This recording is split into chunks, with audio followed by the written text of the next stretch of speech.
Attention pro athletes. Want to secure your financial legacy and thrive off the field? Oakbridge Wealth Management, led by wealth manager Chris Anicetti, is your dedicated financial planning ally. But don't take it from me. Take it from the Dallas Cowboys' Tyler Biadasz. He says, Chris set goals financially and has been incredibly impactful in my journey in the NFL. Experience our customized, comprehensive approach, trusted by top NFL players. Don't leave your financial success to chance. Connect with Chris on Instagram at OakbridgeWM_Anicetti. That's OakbridgeWM_ANICETE, and let Oakbridge Wealth Management guide you across the goal line. Bernstein again, big opening, pass 5, pass 10, Vermont's a man, and he goes all the way to the 15-yard line. 17 yards of the terror. Welcome back to the Believe in Badgers podcast on the Believe Podcast Network, presented by BetOnline.ag and Oakbridge Wealth Management. Once again, I'm Matt Perkins, joined, as always, by Badger legend, the Hebrew Hammer himself, Matt Bernstein. Bernie, how are we doing today? Great. I think we have one of the most eclectic human beings potentially ever that we've had on our show. So I'm really excited to get into it and just chop it right up. Yeah, I'm really excited. We have former Marlins and Expos president, the host of Nothing Personal with David Samson, an ultra marathoner, a man who's been on Survivor, and someone whose candor and insights I respect as much as anyone in the media, David Samson. David, thank you so much for being here today. Oh, it's my pleasure. Thanks for reaching out. When I saw Badgers, I said, I'm in. That's awesome. Well, we love to hear that. Before we get into it, want to remind you guys that we are presented by BetOnline.ag, where they continue to be your number one source for all of your online sports wagering needs. You name it, they've got it over there at BetOnline.ag, especially with football season right around the corner and MLB pennant races in full swing. There's no better place to be anywhere in the world than BetOnline to place your wagers on any of the sports that you love. So head on over to the website or use your mobile device today to sign up and receive a 50% welcome bonus using our promo code BELIEVE. That's BLEAV.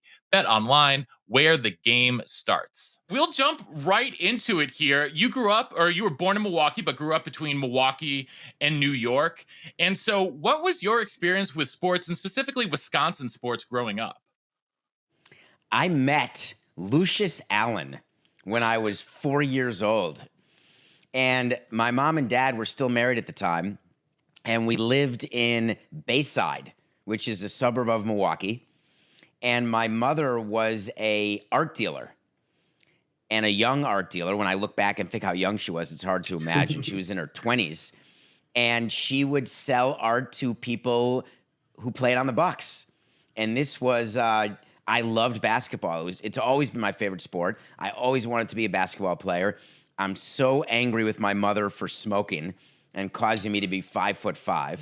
But that said, I had a love for sports early and a love for business early, and I always followed the Milwaukee Bucks, but my true love ended up being the New York Knicks. I mean, that's me too. I'm a Knicks. It's hard to watch a little bit now, but I was there but I started back in right after their title. So I started becoming a Knicks fan in 75, and they won it in 73. And I had a run from 75 to 99 before I got into baseball that was epic, but no rings. And so I am always very reticent to discuss the ring concept, because for me, it's all about rings. And I got one in baseball, never got one in basketball. And for me, that's all that matters. There's winning, and then there's everything else. I love that because it's kind of true. It's like very true. It's very true. There's winning, there's everything else. And so, David, you came to Madison, you graduated 1990. What was your experience with sports at UW as a student? Were you into the Badgers at all? This is going to absolutely shock you, and I don't think I've ever said this publicly. So here we go. I never went to a Badgers football game. I went to one Badgers basketball game, and that's when they were in the NCAA tournament. I loved every sport, every Badger sport, rooted for them, but I never wanted to leave the party. So I've been to a tailgate at Camp Randall numerous times, but I never felt the urge to go in when I could keep doing what I wanted to do on the outside. So I'm the parking lot guy, and I carried that into my adulthood. The Super Bowl, when I was president of the Marlins, the pro player where we played, now Hard Rock Stadium, it was Dolphin Stadium, Landshark Stadium, the Prince Super Bowl, when it rained during halftime, that was in Miami. I spent the entire game in the parking lot. Interesting. Never went in. Why? Oh, because there's a lot of fun to be had in the parking lot. For someone who considers himself a professional tailgater, there's a lot of fun to be had before the game. I agree. Also, in the 90s in Wisconsin was a wild time. So I was there from 87 to 90. I never had a bad day. I went to high school in Riverdale, which is in New York, in the Bronx. And at the time, I was the only person from my class who went to Wisconsin. And now it's one of the most popular destination schools for people outside of Milwaukee. And it used to be very much a Wisconsin place, and everyone lived in either Celery or the Towers. And now it's completely changed, and there's people from all over the country and the world. And I am very, very proud to be a Badger. Bernie and I both lived in the Towers, so we can empathize with that. As out-of-state students from New York in Bernie's case, or New Hampshire in my case. That's where you live. It's you don't have a choice. Well, Bernie, you didn't have a choice. You were assigned there. Didn't have a choice. I wasn't mad that the football program said you have to live at the Towers. I was like, oh, my people, this is great. I spent 2 years living above the Taco Bell on 536 State Street. And I lived across from you. It's unreal. 10 years later, but across from you, yeah. It was atop a Blockbuster. Did you ever once, and I think about this all the time when I talk to kids or give speeches to students, high school students, or talking about college, and everyone is so stressed. If I don't get into this place, my life is over, my career's over. And I explain to them that it's not just about the Ivies. It's wherever you go, the experience you have will be really good for your future if you decide to do so. So at Wisconsin, you could get lost in the shuffle, not study, not go to class, and not learn a thing, and just party all the time. Or you could go to class all the time, learn a lot, and party 3/4 of the time. Or you can find students who just want to study all the time and party none of the time. And I love that optionality that Wisconsin has. So how did you jump from but caring about the Badgers, not going to any games, then into your professional career of pretty much running teams for 20-something years? Well, that was just family, and that was luck. I went to law school after Wisconsin, I passed the bar, and I started a company in Europe on my own, delivering newspapers to Europe. I was on Wall Street for several years, and I got a call from Jeffrey Loria, who at the time was married to my mom, my stepfather. And he said, hey, I need some help buying the Expos. And I said, well, I can do that with a lawyer.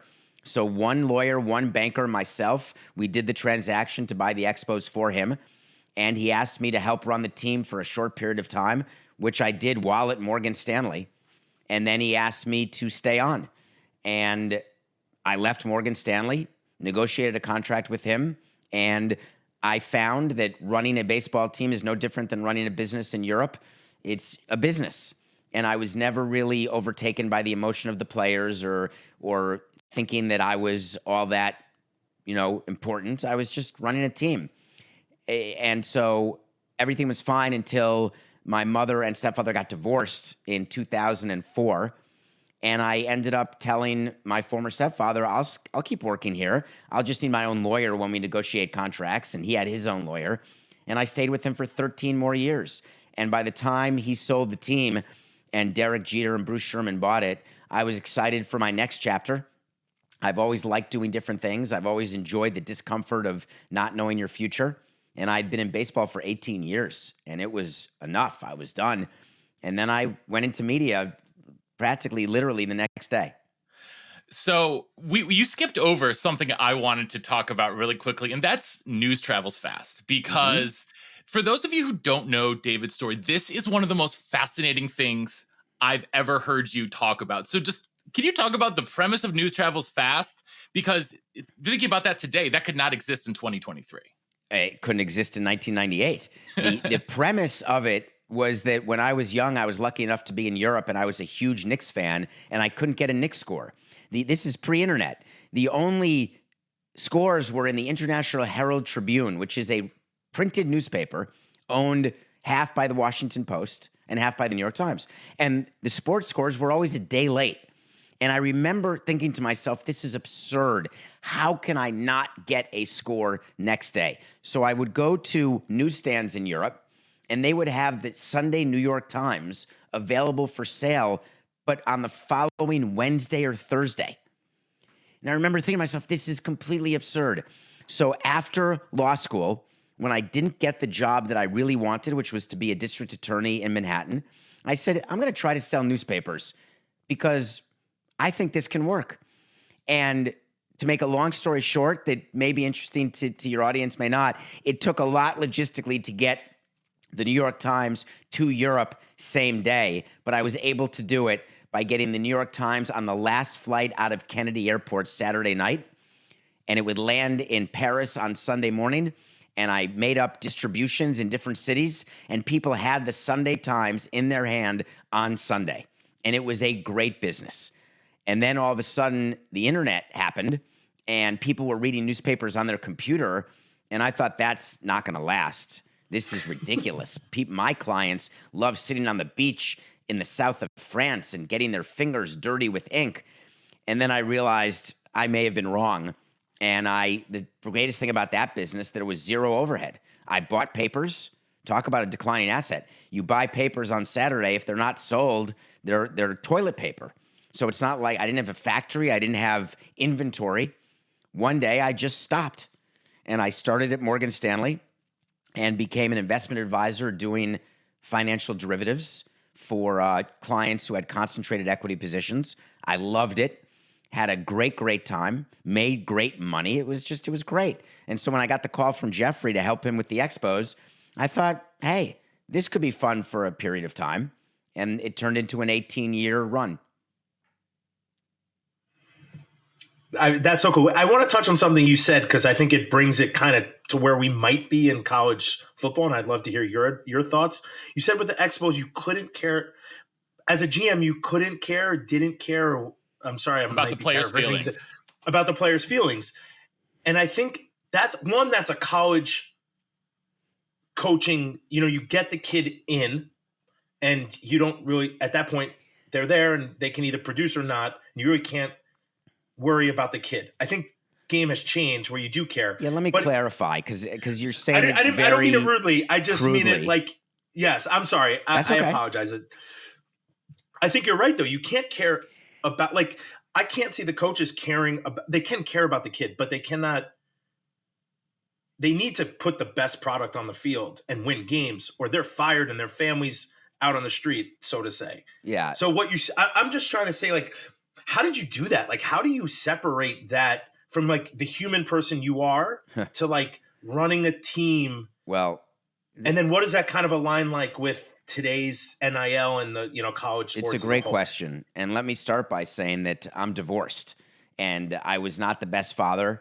I was working all the time, and baseball, the sports industry people joke and say, oh, it's 24/7, 365. But as president of a team, I made myself available. There were certain presidents who were not as available as I was, but I was always available. I always chose work.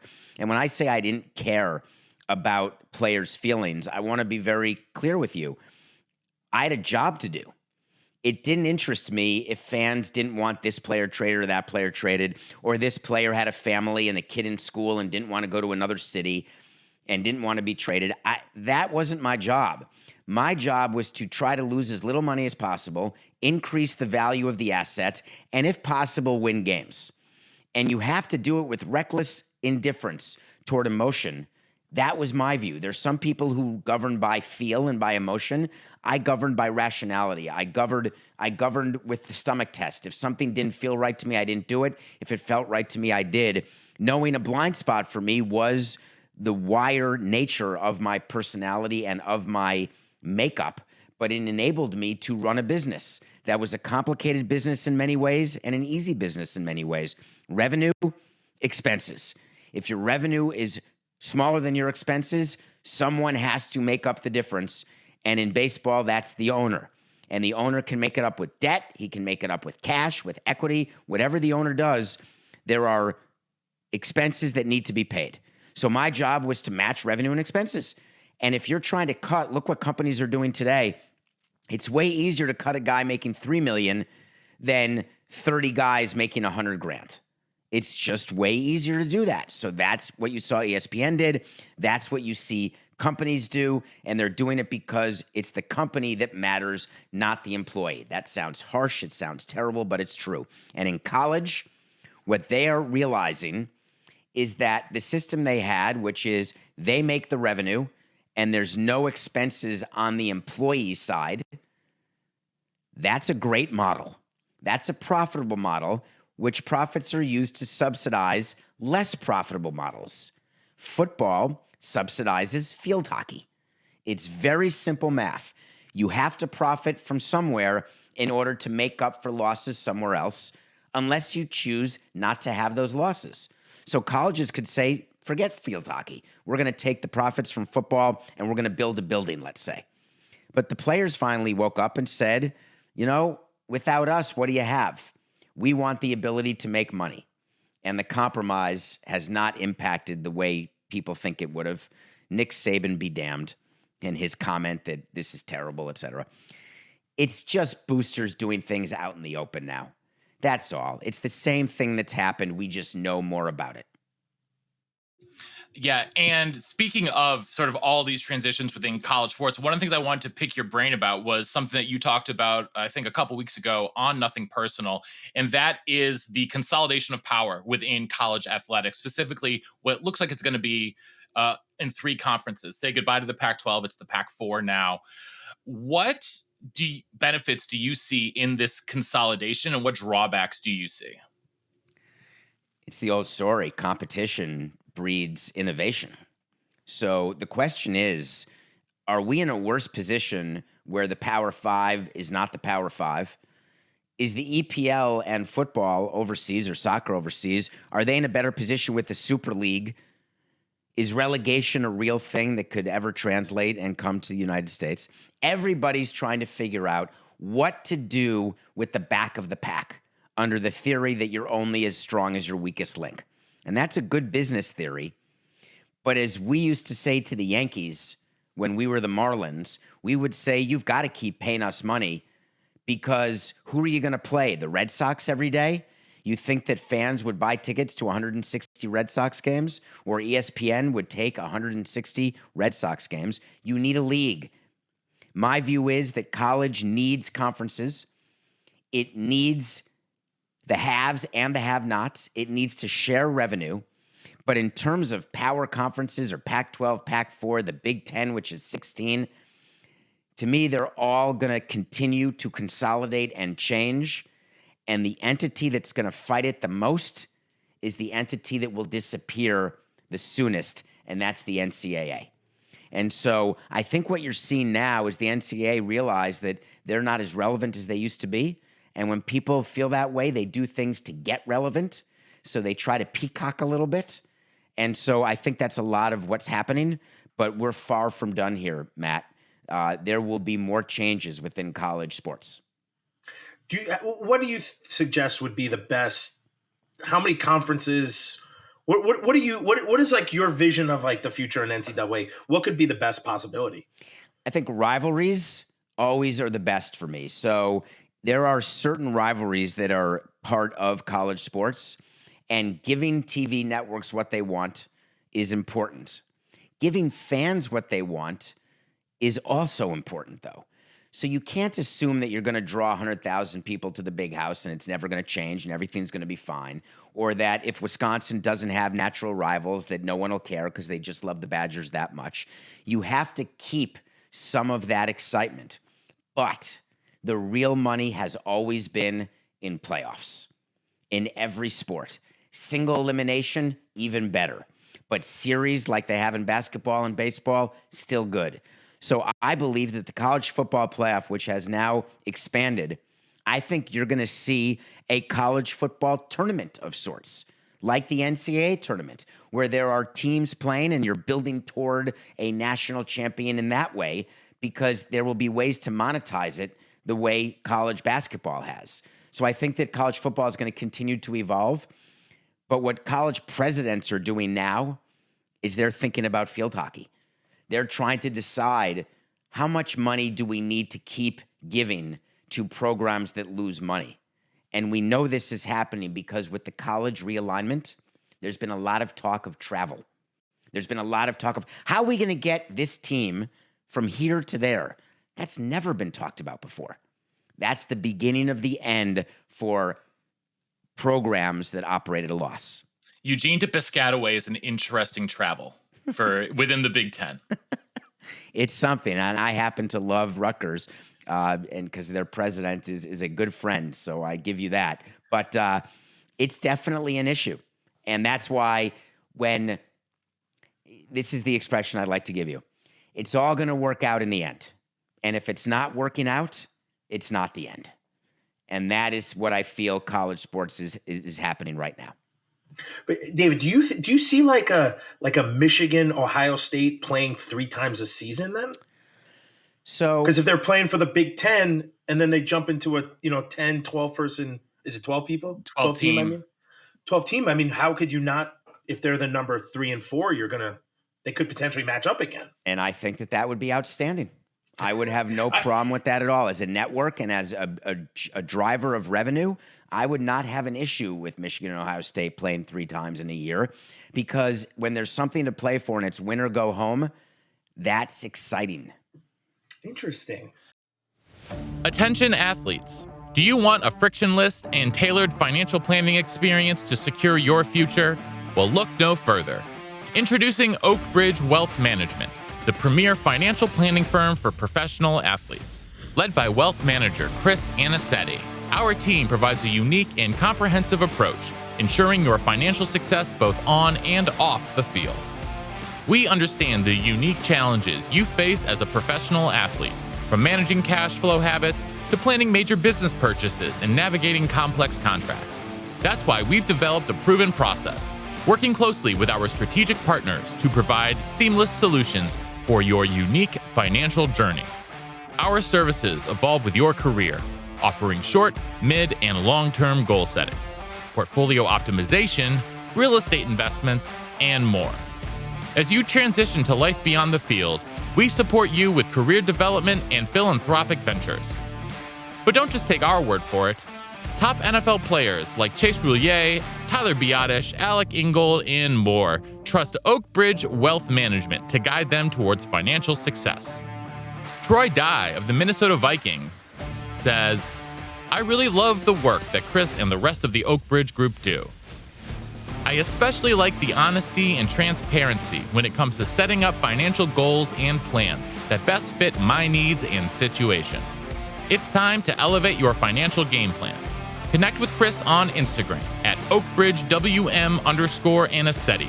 That's OakBridgeWM_ANICETE. And join the winning team." So you mentioned the network as one of the main drivers here in conference consolidation and realignment, because the TV money is what's driving all of this. One of the other fonts of money that has recently come into athletics in the past 10 years is the legalization of sports gambling. And we've seen issues with, Iowa State players getting caught gambling, and we're going to see more of these stories. It's just a fact of life. 18-year-olds with the ability to gamble, 21-year-olds, whatever, they're going to gamble and they're going to get in trouble. Where do you see the intersection of gambling and the NCAA going in the next 5 to 10 years? I should say college athletics, because in my personal view, the NCAA is going to be relegated to being in control of all of the non-revenue sports, while football, men's basketball, women's basketball, baseball might break off into something else. But how do you see gambling affecting college sports, specifically football, in the next decade? The scary thing that you said is the kids who gamble, when you've got money and you're 18, you gamble. I'm way more worried about the kids who don't have money who gamble, because the kids who don't have money and gamble and lose are then subject to the possibility of doing things that you don't want them to do to get the money, because unlike our national debt, you got to pay when you lose gambling.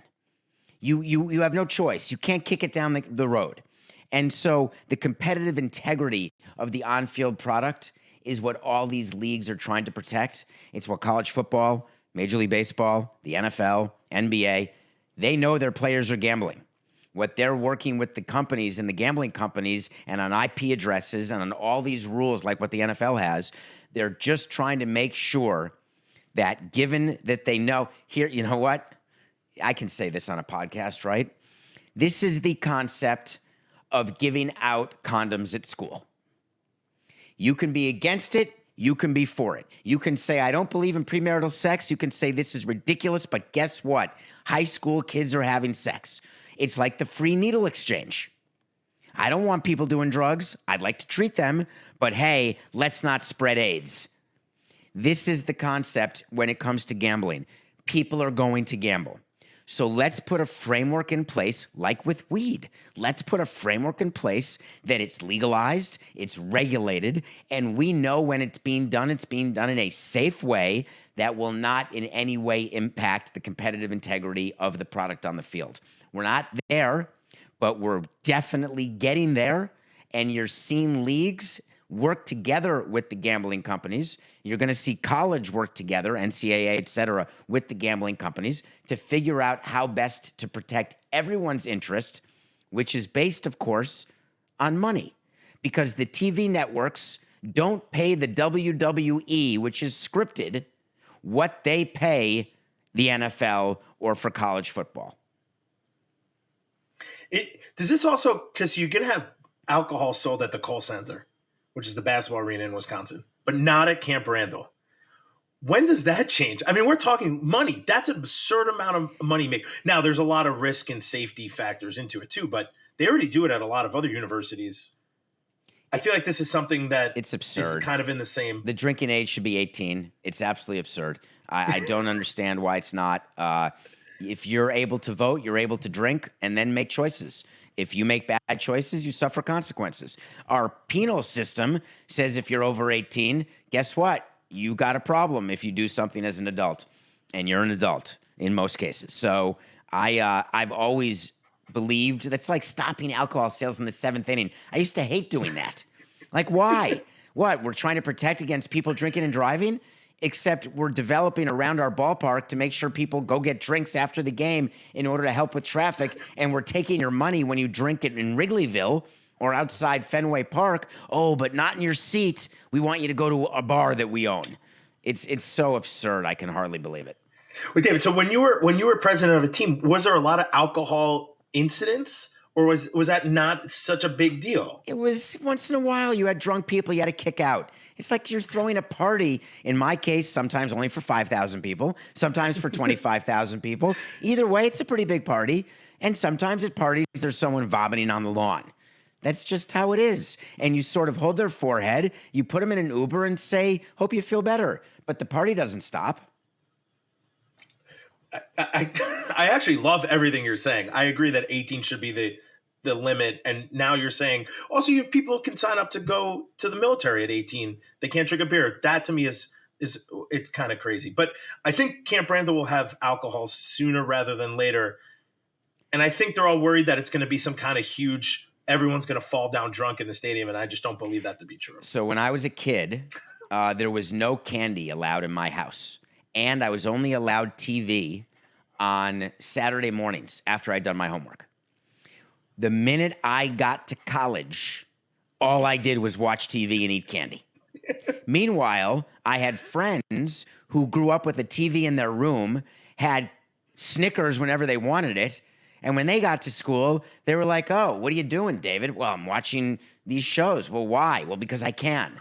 So I've been a believer, and we're all guilty of our backgrounds and our upbringings, and I am not impugning my mother in any way at all, or my father or stepfather, stepmother, none of them.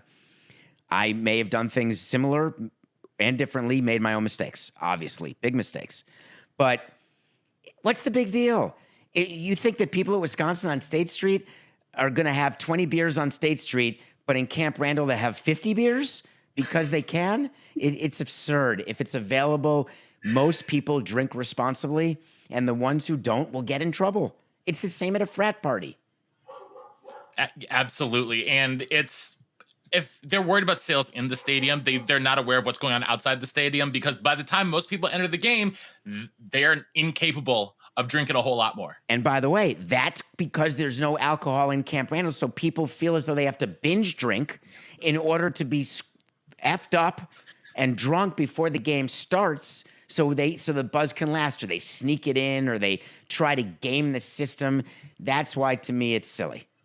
All right, we only have you for another couple minutes here. I have a million questions, but you famously watch a movie every single day. I do. Which is incredible to me, especially as someone who went to grad school for film. That you've watched more movies than me is quite impressive. What's the best sports movie, documentary, or narrative film that you've watched in the past year? So that's it. So just so you know, this is not rehearsed. I didn't know what questions. I don't ask for questions to be submitted. The answer is I don't know, but I have a list, and I'm going to look. Let's hear it. So this is a list on my phone, on my notes of every movie I watch. So I keep the list, and then when I review it on Nothing Personal or on the Levitard Show, I put a star next to it to show that I've reviewed it. So you're asking me for the top sports documentary that I've seen. Or narrative film. Okay, go to the next question. I'm going to listen to the question, answer the question, and look. All right. I'm going to multitask for you. I love to hear that. Okay. What piece of advice would you have for someone who wants to get into the sports business side, the management side that you did, if they want to be a team president? What is the best piece of advice either that you got or that you would have for someone? So there's two things that are critical. Number one, don't ever apply to a job and say, I'm a huge fan of this team. I've been a lifelong fan of the Milwaukee Brewers. I want to work for the Brewers. I threw out those resumes. I don't care. We're a business. I'm not interested. I've been a fan of the Marlins since I was born. What? You can't be a fan when what are you, 6 months old watching Marlins games? You're trying too hard. Two, you want to be in baseball? I love it. If you get a job in lacrosse, take it. And I mean lacrosse, Wisconsin, as well as the sport. We had our executives with the Marlins. We had people who had worked in hockey, people who worked in football, basketball, lacrosse, soccer. It is transferable. By the way, that's not my dog for those listening at home. I do not have a dog. Okay, I just want to clarify that. So you have to be willing to move, and you have to be willing to work in a sport that you thought you didn't want to work in. And you have to be willing to work in an industry where the majority of people don't work hard and don't really understand what it is to work hard because they're too busy fanboying it. And those people will come and go. And if you don't want to be that person, then put your blinders on and don't worry that other people are not working hard. And here's why I say that.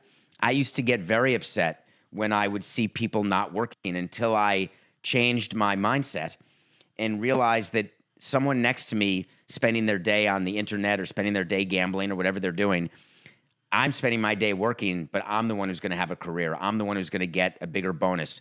I'm the one who management will know that I have the goods. So I actually embraced people who were not working hard because by definition, comparatively, it would make me look better. Because we all want to be basketball players and baseball players. We want to believe like all the movie stars are all so happy and live the most glamorous life. It's not true. A lot of people on sports teams, a lot of athletes, they don't even like the sport they're playing. Them going to work is like most people going to work. They're like, hey, Nikola Jokic, perfect example. Remember what he said at the end of winning the NBA title this year? He just wanted to go back to his horse farm. I can't wait to go home. Like the season's over. Thank God. It's like, aren't you going to celebrate? Yeah, I'm going to celebrate that I get to go home. What about the parade? No. Are they going to make me go to the parade? I'll go, but I don't want to do that. It's so normal and it's so common, and I think people would be shocked by that. All right, I got a movie for you. Oh, okay, hit us. The best movie I've seen sports-related this year was a movie called Bill Russell, Legend. It's a documentary about the life of Bill Russell, and I absolutely learned a lot. And the reason why I mention it is as a Knicks fan, I hate the Celtics.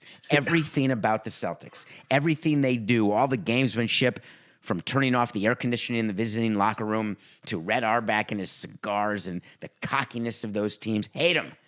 But you know what? I always respected them and the way they were able to win, because at the end of the day, that's what it's about.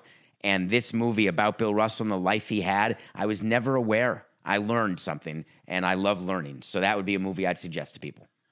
That is perfect. And I think that is a perfect way to wrap it up here today. I have a million more questions I'd like to ask you, David, but we're going to be cognizant of your time. You're a very busy man. Make sure that you are tuning in to Nothing Personal with David Samson every single day, 8 a.m. Eastern, live on YouTube as part of the Levitard and Friends Network, part of Meadowlark Media. David, where can people find you on social media? At David P. Samson on Twitter and Instagram. And the show has a website, davidsamsonpodcast.com. We have merch. We've got episodes. We've got cool stuff going on the website. And I'll tell you, Matt Squared, I will do this again because there are things left unsaid, I'm sure. So let's plan for something toward the end of the college football season, maybe. But I would love to, if invited, if your audience allows it, I'd love to come back. Well, as the producer, as a producer, it's my choice, and I'm allowing it. So you will definitely be back. Make sure, like me, you are tuning in every morning to Nothing Personal. Thank you. What is it? 867 episodes, I think you're at now? That's the numbered episodes, but we've done almost 1,000 because we do sit-down interviews. We do mailbag episodes. So we've been doing it since October of 2019. And the first listener was my aforementioned mother. I had one download the first episode, I believe. And it's grown and grown. And my advice to everybody, podcasting is a little like being an athlete in that you have to be really good and you have to stick to it. You have to grind. And it's way more work than people think. Especially when you're going daily. That is one of the hardest things to do in the entire world. So shout out to you for bringing the best sports business information knowledge that there is, in my opinion, anywhere out there on the internet. So, and thank you everyone for tuning in here to the Believe in Badgers podcast on the Believe Podcast Network, presented by betonline.ag and Oak Ridge Wealth Management. And until next time, on Wisconsin. On Wisconsin. On Wisconsin, baby.